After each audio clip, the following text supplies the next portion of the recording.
Pittsburgh Penguins continue to show who they really are. And I think you all need to believe them at this point.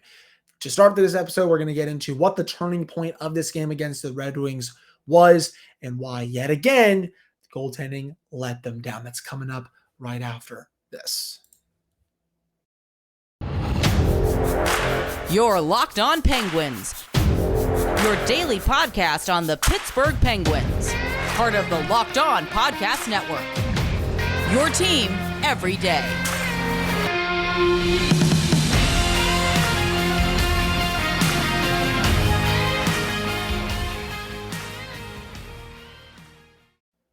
Hello and welcome back to another episode of the Locked On Penguins podcast. I'm, of course, your host, Hunter Hodes. Remember to follow me on Twitter at Hunter Hodes. Follow the show's Twitter at @Penguins. And, of course, thank you all so much for making this your first listen of the day. We're free and available on all platforms. Red Wings 7, Penguins 4 at a game that was, drunk, you're high on weed, whatever other drug you want to say. Penguins go down 3-0 to start the first period, looking like utter crap. They come back. They storm back in the second period to tie it. Give up a goal in the third period. They storm right back to tie it. And everything looks like it's going according to plan. They're getting quality chances. Just not putting the puck in the back of the net. They're getting the goaltending. And then the turning point happened. What I mean by that is, for the third time in basically a week, 8 days, I should say, 8 days, third time in 8 days, Penguins screwed up either midway through or late in the third period, and they do not get any points out of the game that they deserved to get. It happened last week against the Ottawa Senators. Remember, they scored with 5:21 left. Chad Ruhwedel takes a really stupid penalty with 3:05 to go. Penguins give up the ensuing power play goal. They lose. Fast forward that last Wednesday to Dallas. You're playing really well. The game's tied in the third period. You just killed off a power play. Chad Ruhwedel takes another penalty. Oh, boom. Game's basically over. Dallas scored 2 goals in not even basically a minute. Fast forward to tonight. It's 4-4. Less than 4 minutes to go. You're playing well. You're carrying the play. It looks like you are going to get at least a point. You're going to take them to OT, maybe get a late regulation goal to win the game and get the 2 points that you really need this time of year. Nope. Brian Rust takes a very stupid high-sticking penalty. Red Wings score 5 seconds later with David Perron, who had, basically, I think Phil Bork said this on the broadcast, 3 goals in his last 20, 25 games. He's been a ghost.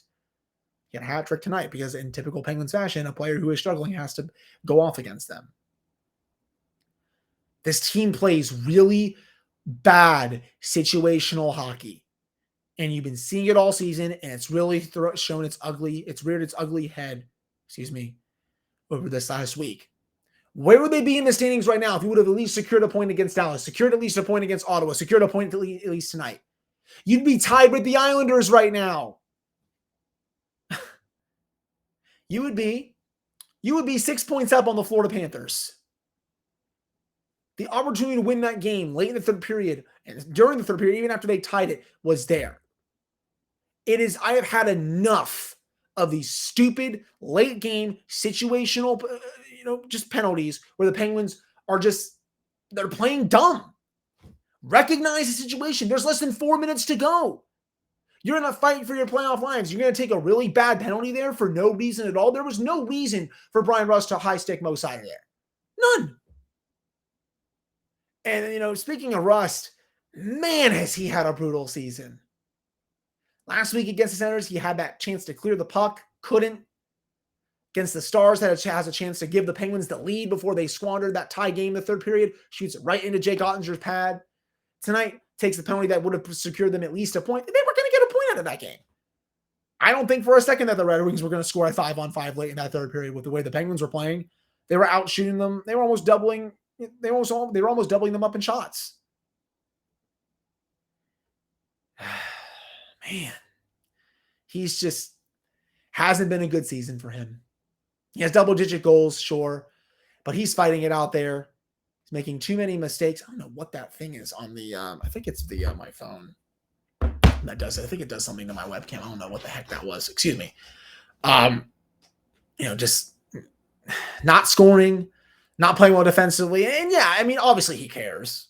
He 100% cares. I mean, Josh Yohe was speaking to him the other day. when we were doing our hockey happy hour, he was telling me he was in the locker room just hands in his head like this after the Ottawa game because he knew he should have cleared the puck. Tonight, I'm sure a same situation happened where he was probably just putting his hands over his face like, what the heck am I doing? But this is only year one of that contract, Yins. It's not looking good. That was probably the one contract that I was a bit, iffy about. More iffy about, even than the Rickard Rakell one. I wasn't even a big fan of that one. I've been made to look like a fool there. But that Rust one, I thought it was going to be at least okay the first couple of years. I didn't think it would be this bad this quickly. He's just not performing at the level that he should be. With that 5-year term, over $5 million per, he's not cutting it. It's just been a really disastrous season for him, and just cannot take that penalty there. With where you are in this game, it is tied. Points are so precious this time of year. Play smarter. That's what you got to do, man. And I'll take the time here to talk about the goaltending. Casey DeSmith, not good enough. I'm not really going to blame him for the goals in the first period. A couple of those were just on deflections. Another one was just a really nice shot. But, when the game is tied 4-4 and the PK is, it's okay. It's nothing like groundbreaking. And you give up a goal from, 15, 20 feet out, but towards the side of the net, put your stick down. It went 5-hole. Can't allow a goal. That's a weak goal. I'm sorry. AHL goalies make that save. In that situation, you need your goaltender to make a save. It was a harmless shot. That should never go in. And it just snowballed from there. Perron scores again. That's another weak goal. I thought DeSmith should have had that one to make it 6-4, and then the Penguins are already out of the game at that point. They're probably out of the game, when Perron made it 5-4. But once again, bad situational hockey, along with the Penguins just never getting a save when they need one from any of their goaltenders, dooms them yet again. This was a big week for them because you're playing teams below you in the standings. You cannot keep dropping points to these bad teams. If they miss the playoffs, circle the games against the Canadiens, the Senators, and the Red Wings. And I'm going to tell you why. Right now, I posted this stat on my Twitter account. Right now, they are a combined 1-3-4 against the Canadiens, Senators, and Red Wings. They are also a combined 0-2-3 against the Red Wings and the Canadiens alone. That is unacceptable. How are you not beating those teams? You can't beat those teams, but yet you can sweep Colorado and you can sweep Tampa Bay. You can go 5-0 combined against those two teams who played in the Stanley Cup final last year, but you're telling me you can't beat these teams below you in the standings? Just, man. Like you're leaving points out there. You're asking the Islanders to pull away from you for that 7th spot. You're asking these teams behind you, especially the Panthers, who are not even playing well, the Capitals, the Sabres, all these other teams. You are asking them, the Senators, you are asking them to start catching you in the standings. I don't get it. I really don't get it at all. And honestly, from the first period, they weren't even ready to play. Like, what was that? How do you no-show a game in game 74 when you are fighting just to get into the dance? That's unacceptable. Players, coaches, you can want to say equipment staff, whatever, but it's mainly just the players and coaches. Wake up. I don't care if you're playing the Chicago Blackhawks. I don't care if you're playing the Arizona Coyotes. I don't care if you're playing the Tampa Bay Lightning. Show up. You showed up for the game against Washington until you blew it, but then Malkin saved you. How are you not showing up for a game against the Red Wings, who were coming in this game 11 points behind you in the standings? You have another one of these trap kind of games on Thursday when the Nashville Predators come to town. How are they going to play against them? Oh, then you have Boston coming to town. That's going to be fun. You have Philadelphia, who's actually surging right now. They're playing their best hockey this season. What's going on?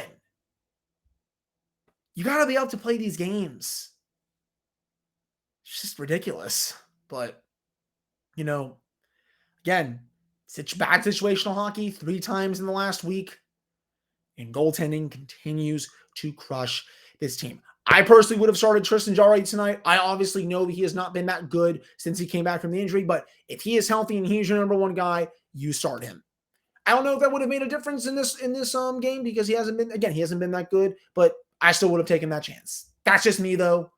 I probably think he makes that save on the Perron one to make it 540. I think he makes a save on the 641, but there's also a chance that he doesn't just because he hasn't been that good. So those are my main thoughts. Just, how the game turned, late in the third period and why the Penguins just can't seem to get out of their own way when it comes to that. But that wraps up this first segment. Coming up in the second segment, I will get a little more positive and touch on some of the good things that I thought the Penguins did tonight. But before we get into that, we do have to touch on, no, that's not the right one. FanDuel, the NCAA tournament is really heating up with the Final Four getting ready to go this weekend, and there's no better place to get in on the action than FanDuel, America's number one sports book. That's because right now, FanDuel is giving new customers a no-sweat first bet up to $1,000. That's up to $1,000 back in bonus bets if your first bet does not win. Just go to FanDuel.com/lockedon and sign up today to claim your no-sweat first bet. Then you can wager on everything from the money line to point spreads to which team will be cutting down the net. And it's on an app that's safe, secure, and super easy to use. So don't miss your chance at a no-sweat first bet up to $1,000. When you go to FanDuel.com today, just go to FanDuel.com/lockedon to sign up. Make every moment more with FanDuel. All right, I'm back in this episode of the Locked On Penguins podcast. I am your host, Hunter Hodes. Remember to follow me on Twitter at Hunter Hodes. Follow this show's Twitter at Illinois Penguins. And of course, thank you all so much for making this your first listen of the day. So let's get into a couple of other things. Namely, we'll be a little more negative to start, and we'll get more into positives, especially the fourth line. But we have to discuss Mikael Granlund. What the heck is going on out there? It's like that Buzz Lightyear meme. There seems to be no intelligent, life forms out there, that you see on Twitter and all that. Dude was passing in obvious shoot situations, and I understand the passing is easily the best part of his game. He's a very good passer in this league. He ranks in the upper, echelon in terms of that.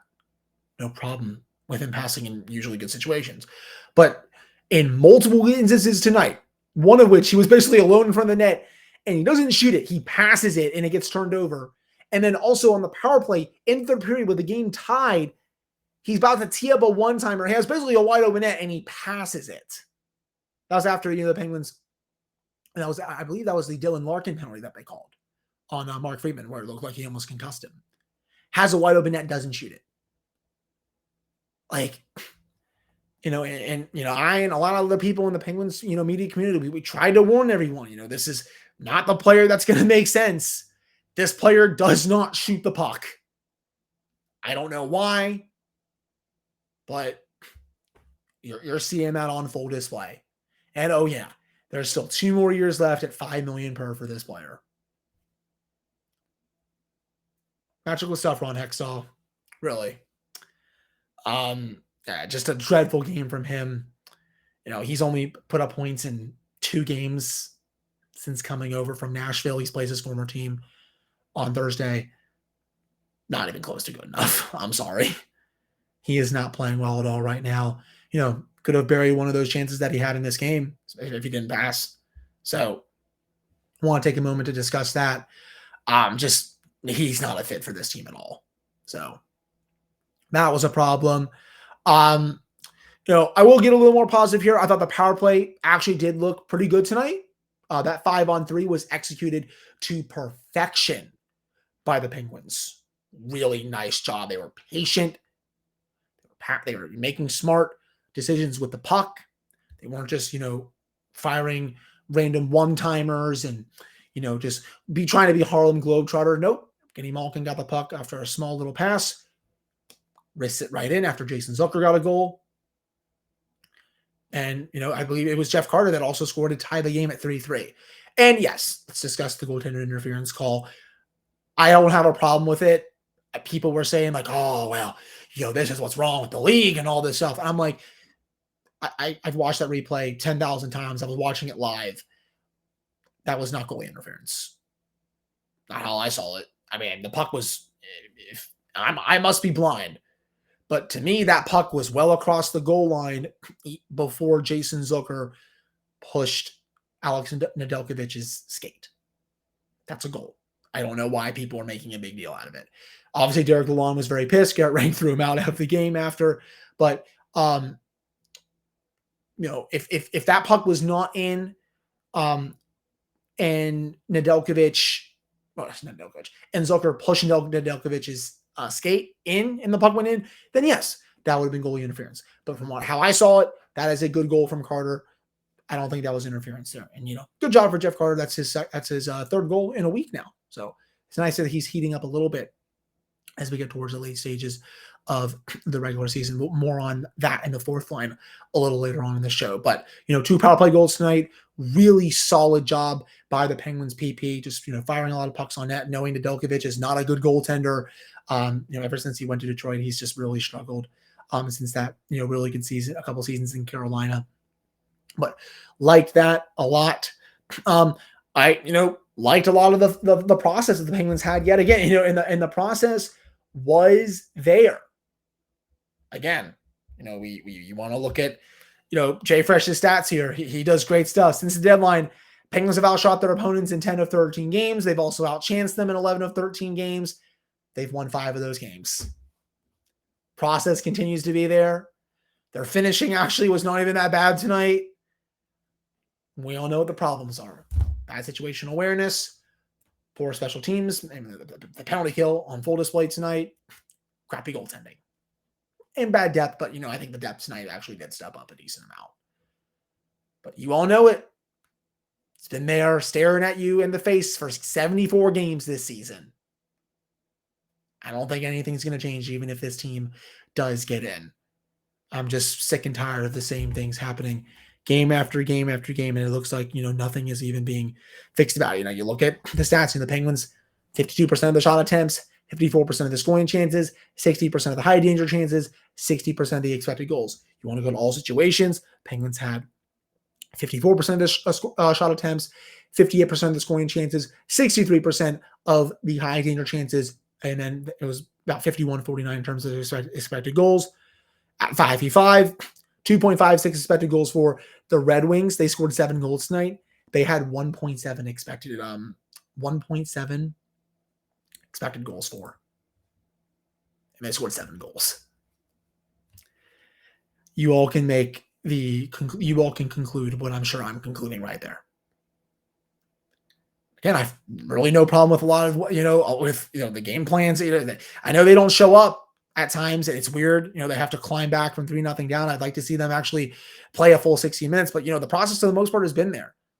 They're just not getting results to the obvious reasons that I've probably said 5,000 times this season. And, the problems are staring at them right in the face going into this season. Goaltending, depth, lack of finishing. Nope. GM just didn't want to do anything about it. Just thought, I like my team. I like my team. I like my team. No problem. No problem at all. That's probably what he was thinking in his head there. And yeah, this is what you get. A team that cannot beat the bad teams. They only have 1 win against those 3 teams in the Atlantic Division. It's pathetic. That's what that is. So that wraps up this second segment. Coming up to end the show, I will touch on at least one more positive. Why the fourth line has been heating up a little bit as of late. Look for that coming up right after this commercial break. All right, we're back here in this episode of the Locked On Penguins podcast. I am your host, Hunter Hodes. Remember to follow me on Twitter at Hunter Hodes. Follow the show's Twitter at _ Penguins. Thank you all so much for making this your first listen of the day. So, fourth line, yet again, another game with not 1, but 2 goals from that line. I know, breaking news. But for the second time in less than a week, the Penguins' fourth line has been really trying to help out. Jeff Carter got a goal tonight. That's his third in 1, 2, 3, 4. Yeah, third in his last 4 games. Nice to see him finally show up after taking basically the entire season off. And Josh Archibald, out of nowhere, completely fooled Alex Nedeljkovic on a wraparound. Don't really know what he was doing there. Great job from Archibald to sense it, see that he was looking the other way, and fire that 5-hole on the wraparound. Really nice to see him get on the score sheet because, he's been really struggling, I think, since he's come back from injury. Defensively, I think he's been okay, but, he's not really lighting the lamp. His goals per 60 is usually better than where it's been this season, but, it's nice to see him get back on the score sheet. But, that's another game, where the fourth line is factored in for multiple goals. And, I think a big part of it is Drew O'Connor down with Carter and Archibald. And, usually that's kind of would maybe be a death sentence for someone like O'Connor, but man, his skating is something else. He forechecks hard. He goes to the dirty areas. He gets quality scoring chances. He also defends hard in the defensive zone. He needs to continue being an everyday player for this team. He is not an NHL. He is not an AHL player anymore. This is a full-time NHL player, and you are seeing that on a nightly basis. He got the assist on Archibald's goal. I'm really happy with how his game is progressing, and I really think ever since they kind of put him down there with Carter and Archibald, I've really liked what I've seen. And again, Archibald, really nice to see him get the goal. Carter, this is probably just a mirage. I don't think he's going to keep this up for the rest of the season and probably in the next season. I think he's probably going to be back. But it is still nice to see him get a goal, even if it was a little bit lucky, to say the least. But, hey, they're scoring a little bit. It may not last, but I do like it. The fourth line right now, it's definitely something that I think they can work with, even if they get someone like Nick Bonino back from injury and all that stuff. Heck, they don't even have Alex Nylander playing right now, and I thought he was playing pretty decently before he was out of the lineup.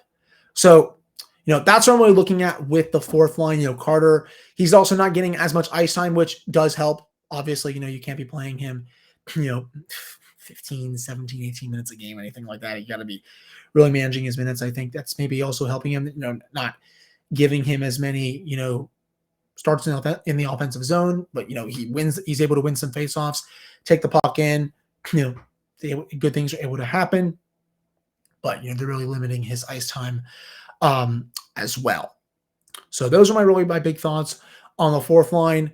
There's really not much else to say about this game. Nice to see Jake Ensel get credit for Malkin.